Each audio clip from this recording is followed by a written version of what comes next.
Welcome back. Okay, so my name's Ariel and I do wood burning, things like that. I have an Etsy, emberink.etsy.com. I don't know what's going on with this eye here. Okay, so emberink.etsy.com. I am working on a back scratcher for somebody who ordered one on my website. So this is a custom one, and I've been talking about how I got the parts done that I have done and how to make your tips work for you in terms of when you're using a wood burner. You're not actually drawing it. It took me a long time. I actually think I just figured it out today. You're not actually drawing the picture. You shouldn't be like dragging your wood burner across the wood because it's bad for the tips and it won't look as clean.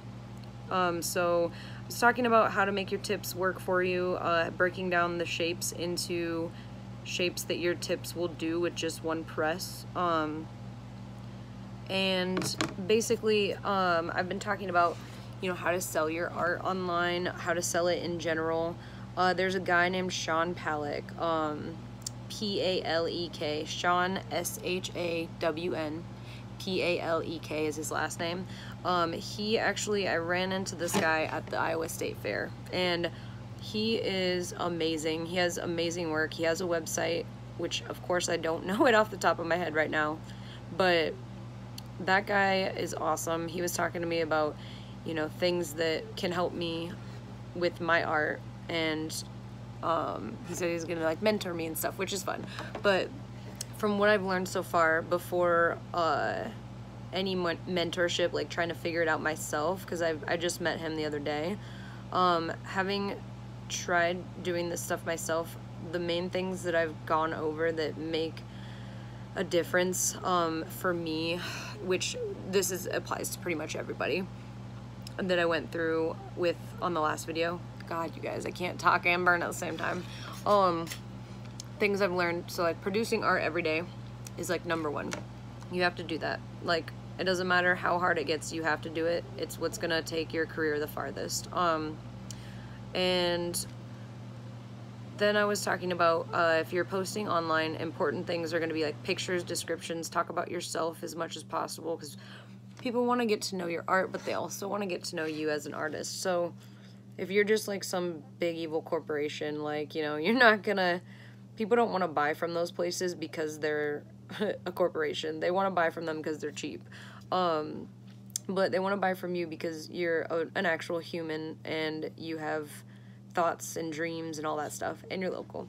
So on that note, the money thing. If you actually want to make money doing art, you don't want to make every single piece a $500,000 piece. Now, there's always a demographic for that, but you have to have some options for maybe your fans that can't afford super expensive. So for me, I'm a high-end artist. Like, all the things I make are pretty expensive, but I have at least 3 options that are affordable for the average person in middle to low income classes, because some artists say this is selling out, but it's not. Okay, you have to make something that a lot of people can relate to or want or afford. One of those 3 things. So if you're doing all these $100,000 pieces, let's say for example, $1,000 painting.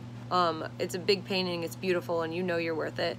And my art is worth my talent, not what's in your wallet. My art is based on my talent, not what's in your wallet. But if you want to make money, you have to have something that's obtainable to the people who like your art that can't afford that type of stuff. So I just kind of wanted to touch on that and mention it, because a lot of people sit there and say, oh, well, I'm not selling out. But what about the people who just really want one of your art pieces and they don't have a lot of money? I think it's really important to remember that medium-sized items, small items, like this back scratcher, for example, it's gonna take me like maybe 3 hours, but it's something that I can sell for much less because it's not as much in material. And I don't want to forget about those people who are interested in my art that don't have the $100 that it takes to buy my wood spoons that I do, which are super fun, so check them out at my Etsy. I think that when you look at it as selling out, then you're sort of selling yourself short, and you're kind of saying F you to all the people who might like you that might not have so much money to buy pieces on the regular, or even at all. They might not ever have enough money to buy some of that more expensive stuff. Because for me, I am a working person, a working class, I don't know, I do retail, and I rarely have enough spending money to spend $100 on anything that I don't need in some way. So whether it be a dinner out with my fiance, because you know I need that time, we need that time together, whether it be that, or you know, maybe even just food, it goes all ends of that spectrum. I rarely have money to buy things that I don't need in that way. So if I were really into somebody's art and all they had was really expensive stuff, I would kind of be like, okay, well, I can't really buy anything from you, so what, other than just looking at it on social media, what will me following you do? Like, I can't afford anything you have.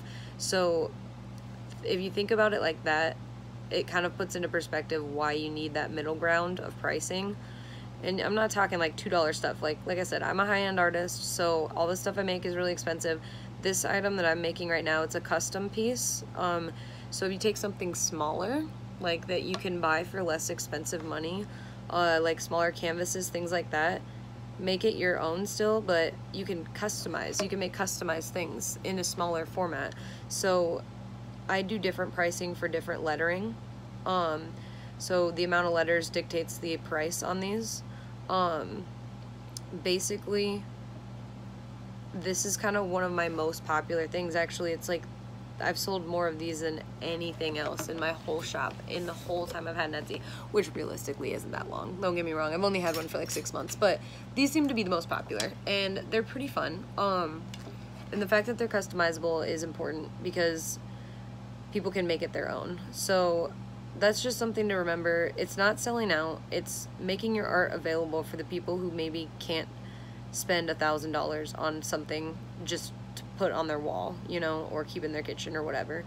I sort of get tired of that whole I'm not selling out mindset. It's one of those things, like, you definitely don't want to become a Walmart, but like, screw Walmart, but we're all local businesses, so you making art that other people can access is a good thing. It's not selling out. It's, you just don't want to sell crappy things that, you know, like for instance, I make jewelry, I paint, wood burning, stuff like that. I would never just like buy a shitty piece of jewelry from like Walmart and sell it for $30 on my Etsy. There would be no point to that for me.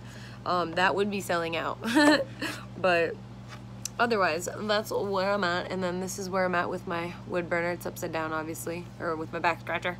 And I'll be back around. Bye, guys.